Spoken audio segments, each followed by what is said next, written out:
You're looking live at the White House. The president is meeting behind closed doors with Jewish community leaders as he tries to get that Iran deal off the ground.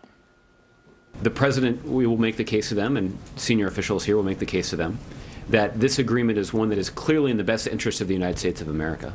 That's why the president is pursuing this effort with the international community. The president also believes it's clearly in the best interests of our closest ally in the Middle East, Israel. To former Israeli ambassador to the United Nations, Dan Gillerman, on what he'd be telling the president right now if he were in that room. Ambassador, what would that be? Well, good afternoon, Neil. It's good to be with you. What I would tell the president is that what worries me most is when the president of the United States says Iran will not acquire nuclear weapons on my watch. Well, Mr. President, this is not about your watch. This is about the Iranian clock, which is racing towards a nuclear device. And you know, and you've said it yourself, that eventually Iraq will be minutes away from getting a bomb. So this is not about your watch. This is not about the next 20 months. This is about the life of our children and our grandchildren, and indeed your children and grandchildren.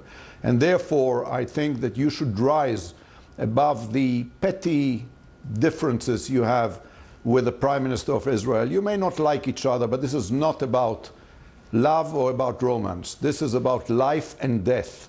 And I think that you should get your act together and realize that the deal you're about to broker is a bad deal, is a dangerous deal, not just for Israel, but for your allies in the region and for civilization as we know it. Ambassador, would it be different if there was a promise or an assurance out of Iran that included Israel's right to exist? If Allah said, well, let's say, look, Israel, you have a right to exist. Would that change things?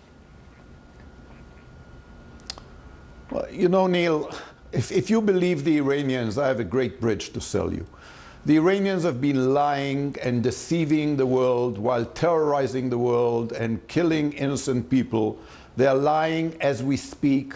But in fact, they're not lying all the time, because if you listen carefully to their leaders, they tell you that Israel is the small Satan and the US is the big Satan. They swear that they will wipe Israel off the face of the map. They deny the Holocaust while preparing the next one. So my advice is not just, listen to them. Don't just listen to us. Listen to them. Listen to what they say. Look at what they're doing. Look at the terror which they are terrorizing the world with. Iran is a terror state, and this has not even been addressed in the talks. It was as if the United States was negotiating with Switzerland, as if Rouhani became Mother Teresa. He's not. This is an evil, extremist, fundamentalist regime. It is actually killing people as we speak, whether it's through Hamas on our south, Hezbollah on our north, or all around the world, including South America, and an attempt to assassinate the Saudi ambassador in Washington. This is an evil regime, and appeasing it is as dangerous as it was to try and appease Hitler, and we know how that ended. Ambassador Dan Gillerman, thank you very much.